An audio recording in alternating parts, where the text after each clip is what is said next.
sampai saat ini menurut saya tidak terlalu penggunaan politik identitas saja sudah mulai menurun dari tahun 2019 dan cukup signifikan.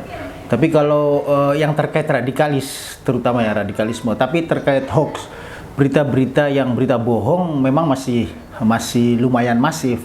Tetapi yang berkait secara langsung dengan isu-isu radikalisme menurut saya cukup signifikan turunnya, karena tidak banyak atau para calon presiden maupun tim suksesnya tidak lagi menggunakan agama sebagai salah satu alat kampanye.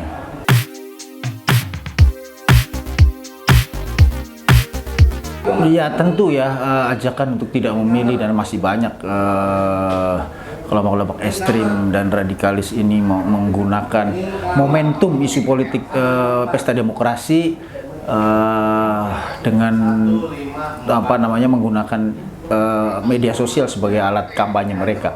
Misalnya ajakan untuk tidak memilih golput dengan alasan bahwa sistem demokrasi adalah sistem toghut, itu salah satunya ya. Beda dengan ajakan atau orang tidak memilih dengan alasan tidak memiliki kepentingan secara langsung dengan ketiga pihak itu. Jadi ini soal pilihan saja, tapi secara ideologis memang masih banyak kelompok radikal yang menggunakan media sosial dalam isu-isu dalam pilpres ini untuk kepentingan mereka.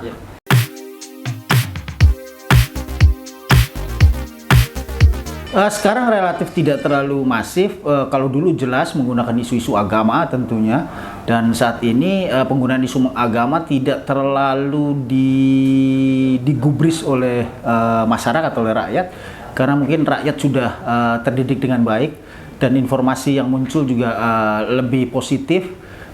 Lebih pada persoalan karena politik identitas, terutama politik agama dijadikan alat politik, tidak muncul terlalu masif di pemilu 2024 ini. Beda 2019 ya, yang memang salah satu isunya adalah isu politik identitas ini yang menurut saya membedakan, dan sekarang juga lebih cair para pemilih dalam menentukan pilihannya, tidak lagi menggunakan pilihan agama.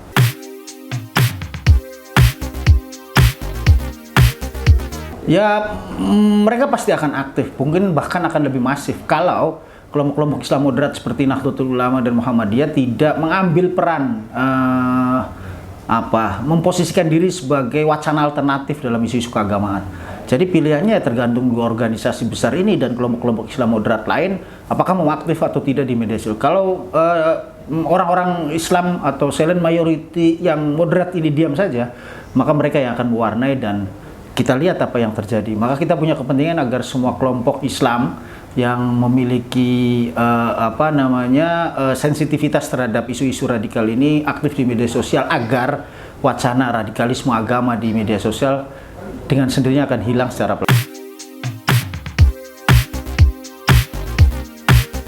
Aktif di media sosial, membuat konten-konten positif, ajak-ajakan informasi dan pengetahuan agama yang lebih moderat, dan memberikan informasi pemahaman agama yang lebih baik kepada publik, agar publik juga memiliki alternatif wacana keagamaan yang lebih baik. Kalau semua kader Nahdlatul Ulama, kader muda NU itu aktif, saya yakin kelompok radikal akan hilang dengan sendirinya, karena wacananya sudah diambil alih dengan Islam moderat.